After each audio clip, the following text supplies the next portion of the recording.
Selon diverses sources locales contactées par RFI, l'armée malienne aurait procédé à des arrestations arbitraires et à des exécutions extrajudiciaires dans la localité de Sofara, cercle de Djenné, dans la région de Mopti.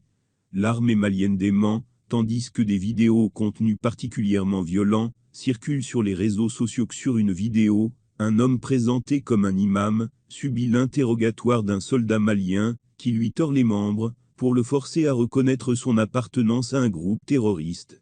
Sur une autre, des cadavres présentant d'atroces marques de sévices sont découverts dans des broussailles. Selon différentes sources locales et concordantes contactées par RFI et requérant l'anonymat, l'armée malienne aurait interpellé près d'une centaine de personnes, majoritairement peuls, à partir du 3 septembre dernier, et pendant environ une semaine, notamment le jour de la foire hebdomadaire de Sofara.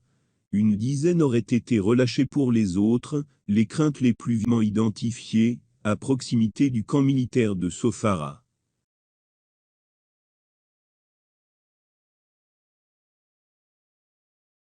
Ces interrogés évoquent en fait plusieurs dizaines de cadavres, retrouvés par des agriculteurs.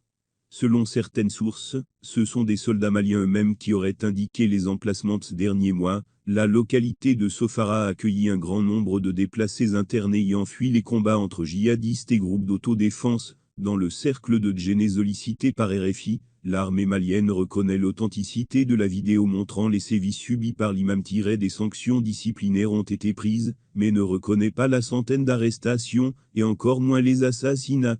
22 personnes ont été arrêtées et sont actuellement à la gendarmerie de Sévaré pour fin d'enquête, assure la direction de la communication de l'armée malienne. Pour le reste, tout est faux.